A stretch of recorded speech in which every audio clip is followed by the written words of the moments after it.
Hello people of California. Today I will be talking to you guys about linkage institutions and how they pertain to people and to government. But first, let me start off by defining to you guys what a linkage institution is.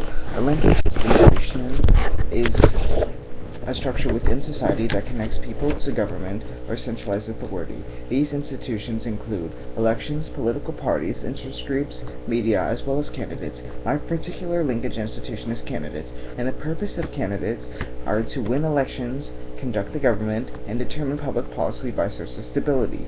Additionally, candidates are placed in order to help their audiences understand the programs they are trying to advocate for, as well as helping their party's opinions and beliefs to get shared and expressed. My group and I analyzed conservative and liberal candidates and their position on guns. The first source we had a chance to analyze was Senator Nathan John and his point of view and arguments over gun control. His political ideology is rather conservative because he believes that everyone has the right to keep and bear arms. Additionally, he says his mission is to protect and not infringe or take away people's rights. He believes that the government has no right to violate or judge you based on personal events. This source appears to be biased because all of the questions asked from the interviewer seem to lean against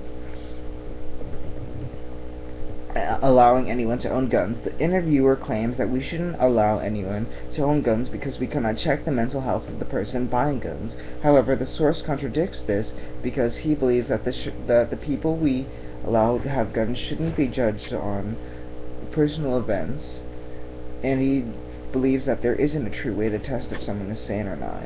He relates this to the concept of being innocent until proven guilty, where a person should own a gun despite their mental health unless proven otherwise. He believes that one possible answer to making guns safer is to have everyone publicly carry guns. This way, citizens who are law-abiding will be safer against people who are inherently aggressive or have an evil inside of him, as stated in the video. The interviewer plays a tape for the father who is a victim of gun abuse, and he advocates that in his situation, the right to his son's life came second to a constitutional right which is to keep and bear arms. The interviewer puts the source in a catch-22 situation where he is asked which right should come first, the right to own a gun or the right to life. The interviewer relates the Second Amendment, saying how the militia should be the only people who have the right to keep and bear arms regardless. However, the source does not provide any statistics to disprove his theory. The expert opinions that are shown do not, however, give any negative reinforcement to what the interviewer is saying. So I think this weakens his argument because there is no valid or proven data to show that giving anyone the right to own a gun without licensing will make people safer.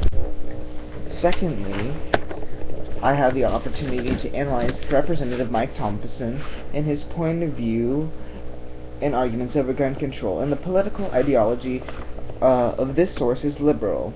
Evidence why I believe that this source is liberal is because throughout the video he expresses his belief that the government should have the right and ability to limit who owns guns, as well as the conditions by which they own guns. He states his opinion through introducing a bill on mental health, also by describing in what states of mental health can people own guns. He says that his task force will initiate a bill that has people being checked being checked as they apply for guns. The people who are not allowed guns, or the restrictions that they put, are people who have been previously convicted of stalking, known abusers, or who have a felony of abuse, or people who show signs of extreme aggression. Mike Thompson's point of view on gun control is that the government should have the complete ability and right, as well as the authority to restrict gun licensing to anyone who wants to own a gun. This source, however, is biased because all the candidates in the task force only come from the single perspective of not having everyone owning guns. This source claims that through background checks and licensing, citizens will become safer because it ensures people who are ill-equipped to own guns will not be able to obtain them legally. However, this source does not provide any statistics, expert opinions, or quoted research to prove otherwise.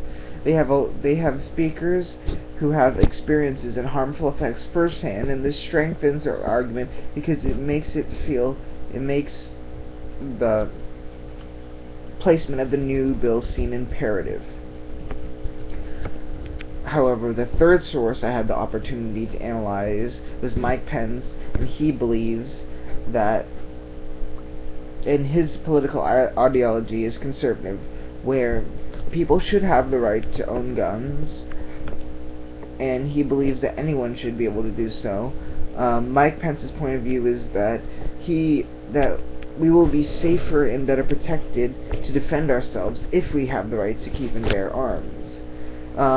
He states that the law that he's putting in place, or that has been put in place, is rather not a sense of right and wrong, but a common sense law, where people that are qualified to own guns or who have passed with the right requirements own guns, right, as opposed to people who don't. This source becomes biased because it does not really delve into any specifics, does not have any quoted opinions or quoted research, expert opinions, or specific evidence or experiences. Mike Pence does not provide any statistics to help say why having guns available without license is safer, and this weakens his argument because he's just stating an opinion without any research or evidence to withhold this. But, however, he does state that with the new bills being placed, it should help states be safer.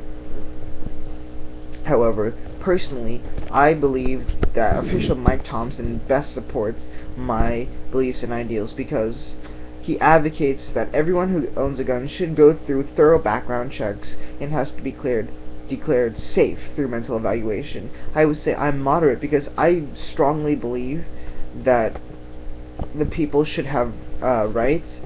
However, I do believe that there is a certain line where the government has to intervene and say what are the restrictions, who can and cannot own guns, and I believe that people have to have training, proper training and experience to own guns. I do, however, believe that the government should put in a safety precaution against people who are ill-equipped to use guns, and I can use the information that these candidates provide through propaganda and propositions to have my ideas and beliefs backed up by a candidate. I believe that guns should be allowed to people who are qualified and who have gone through the proper training to own guns.